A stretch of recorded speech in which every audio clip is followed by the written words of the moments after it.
Olá, namastê! Seja muito bem-vindo a mais um vídeo do Portal Despertar. Hoje a gente vai concluir uma série que se iniciou 3 vídeos atrás, baseados na obra de Dom Miguel Ruiz, Os 4 Compromissos. Nos 3 vídeos anteriores a gente falou de cada um desses compromissos e no vídeo de hoje a gente vai falar sobre o 4º compromisso, que é o compromisso que garante que os 3 primeiros sejam colocados em prática. Então, se de repente você não assistiu os 3 primeiros vídeos, eu vou te sugerir para você dar pausa nesse vídeo, começar lá desde o primeiro, porque vai fazer muito mais sentido se você conseguir chegar no estágio de que a gente vai falar hoje, tendo pelo menos ouvido falar dos compromissos anteriores. Então, essa é a sua deixa. Se você ainda não assistiu, para esse vídeo agora, assiste os anteriores, e se você já assistiu, aproveita então os próximos segundinhos para você pegar a sua água, o seu papelzinho, a sua caneta, para a gente começar então a nossa reflexão de hoje. Vamos lá? Bom, então, retomando os 3 compromissos anteriores, o primeiro era: seja impecável com a sua palavra, ou seja, não use a sua palavra para falar mal, para pecar, para agir contra você mesmo ou qualquer outra pessoa ou coisa que faça parte da criação. Nós todos estamos interligados e o bem ou o mal que eu faço para uma outra pessoa é o bem ou o mal que eu faço para mim mesmo. Então, ser impecável com a sua palavra significa não usá-la para trazer o mal, para criticar, para julgar, para de alguma forma exercer algum juízo de valor sobre uma outra pessoa, porque quando eu faço isso com o outro, eu estou fazendo isso comigo mesmo. O segundo compromisso fala de não levar as coisas para o lado pessoal. O seu ponto de vista diz do seu ponto de vista, do local onde você está quando você está enxergando uma determinada coisa, um determinado objeto. Não significa que ele seja verdadeiro, ele está sempre correto, mas não porque o objeto que você esteja enxergando, ele se define por aquilo que você está vendo. Você está certo porque você está descrevendo aquilo que você é capaz de enxergar do local onde você está. Então, o seu ponto de vista, o ponto de vista de qualquer pessoa que existe no planeta Terra é absolutamente correto, mas não diz daquilo que está sendo observado, e sim do local onde está quem observa. Então, a pior coisa que a gente pode fazer é levar as coisas para o lado pessoal, como se a opinião ou a crítica das pessoas dissesse respeito verdadeiramente a quem a gente é, porque na verdade diz respeito de quem está nos observando. O terceiro compromisso é: não tire conclusões. Toda vez que a gente tira conclusões a respeito de uma determinada coisa, a gente limita essa determinada coisa. E, na verdade, o que a gente precisa fazer é sempre expandir a nossa visão a respeito das coisas que a gente interage, a respeito das coisas que fazem parte da nossa realidade percebida. Então, não tirar conclusões é a forma que a gente se dá, é a chance que a gente se dá de se manter aberto e receptivo para aquilo que existe. E o quarto compromisso, que é o assunto principal do vídeo de hoje, é: absolutamente em todas as situações nas quais você se envolver, faça o seu melhor. Dê sempre 100% de você. E a primeira coisa que eu achei muito interessante, assim, quando eu cheguei nessa parte do livro, foi porque, assim, dar o seu melhor é algo absolutamente circunstancial.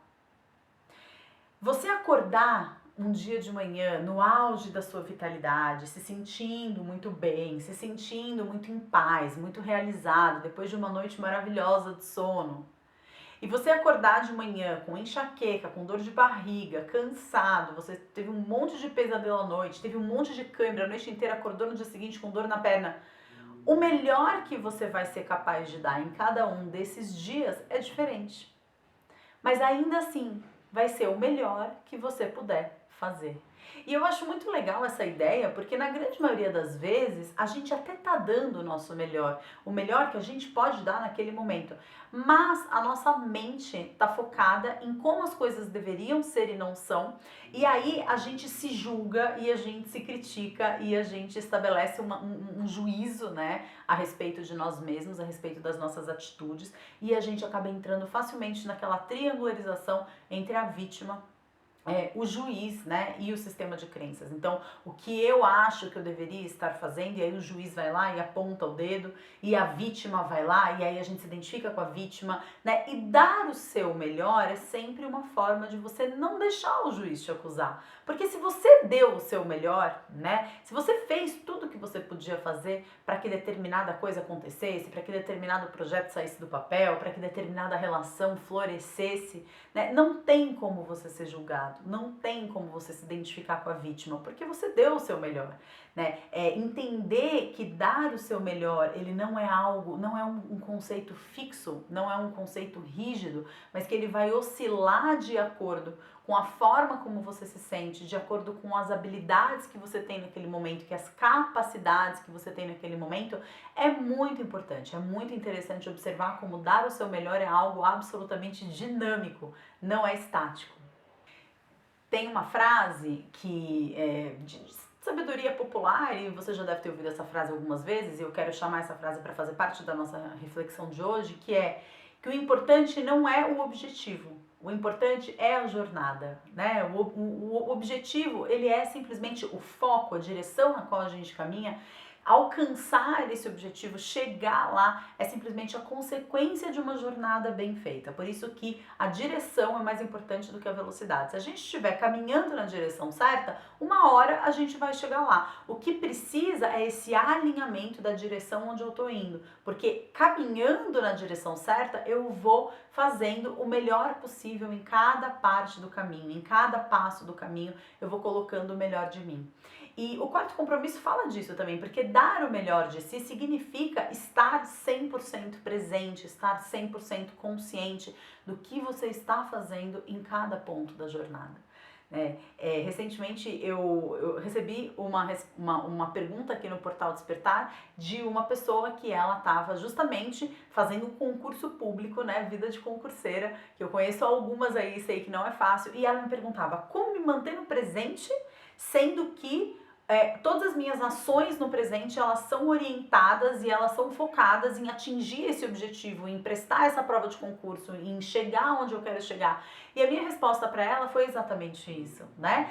Fazendo o melhor que você pode e estando presente em cada passo da sua jornada. Porque muitas vezes uma pequena mudança de posicionamento em relação àquilo que você está fazendo muda completamente, no caso dela.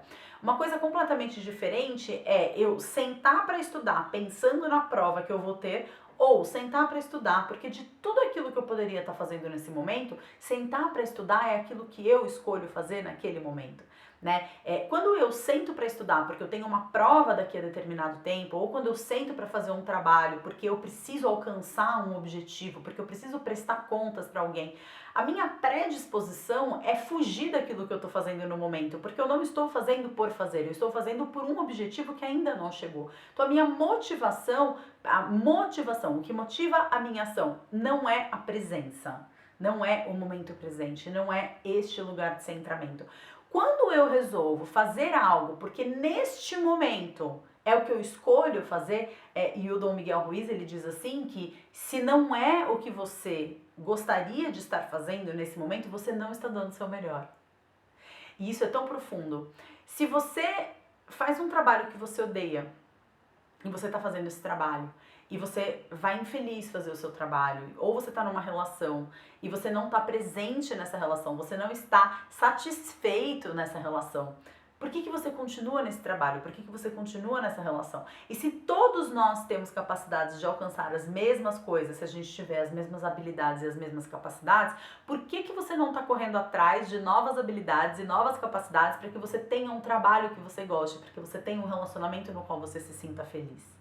Então, todos nós, de acordo com este compromisso da filosofia tolteca, todos nós deveríamos o tempo todo estar correndo atrás de fazer o melhor que a gente pode, e fazer o melhor que a gente pode é sempre fazer algo que a gente está escolhendo fazer, porque isso é o melhor que a gente pode fazer, é escolher baseado nos nossos encantamentos, no nosso desejo, no nosso amor, do que fazer porque eu tenho medo de não passar no concurso, ou porque eu tenho medo que tal trabalho não dê certo, porque eu tenho medo de ser mandado embora.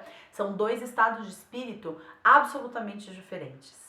Um aspecto muito importante também que existe com relação aos 4 compromissos, a esse último compromisso, porque como eu falei, esse último compromisso, ele é o compromisso que permite que todos os outros sejam colocados em prática. Então, o primeiro compromisso, seja impecável com a sua palavra, dê o melhor de si, né? Faça o melhor possível. Se ainda assim, em algum momento, você pecar contra a sua palavra, pecar contra você mesmo, contra uma outra pessoa, faça o seu melhor, perdoe-se, compreenda-se, aprenda, né? Eu acho que tem muito disso também, a humildade que a gente coloca em cada etapa do processo de transformação, porque os 4 compromissos, eles são um sumário de um processo de transformação muito profundo, né? Se a gente for capaz de colocar cada um desses compromissos em prática, a gente transforma a nossa vida, a gente se transforma e, por consequência, a gente transforma a nossa vida. Então, eu vou dar o melhor de mim em ser impecável com a minha palavra. Eu vou dar o melhor de mim em não levar as coisas para o lado pessoal. Eu vou dar o melhor de mim em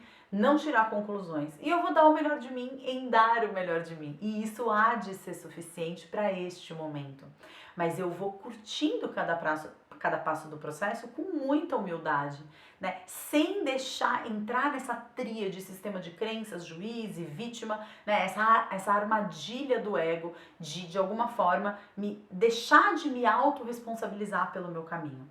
E colocando essas 4 premissas, né, esses 4 compromissos em prática, a gente começa a caminhar na direção da liberdade emocional. E o que é liberdade emocional? Né? E eu acho que esse também é um conceito muito interessante. Liberdade emocional é nada mais, nada menos do que você estar fazendo aquilo que você tem vontade no momento, porque você tem vontade no momento, sem se preocupar se a sua ação está trazendo a aceitação das outras pessoas ou não. E assim, todos nós experimentamos essa liberdade em algum momento da vida. Quando a gente era criança, nós todos éramos livres. Né? É com o tempo, conforme a gente vai sofrendo o processo de domesticação, que a gente vai entrando nessa corda bamba de estar sendo constantemente massificado com aquilo que eu devo fazer, aquilo que eu não posso fazer, com qual direção que eu devo andar para conquistar o amor do outro, para conquistar o reconhecimento do outro, e muito pouco eu vou fazendo por mim mesma. Os 4 compromissos, eles são, na verdade, um convite à autorresponsabilidade. Você vive a sua vida baseado naquilo que você acredita que é o correto para você, né? É um processo de libertação emocional, é assumir o controle da sua própria vida, né? E eu acho muito interessante a gente ter a oportunidade de refletir sobre isso juntos. Quando você muda o seu ponto de vista, a sua vida inteira muda. E é isso que os 4 compromissos te possibilitam fazer. Por trás da liberdade emocional também existe uma postura de um guerreiro. Um guerreiro que ele abre batalha contra os parasitas, né? O sistema de crenças, o juiz, a vítima.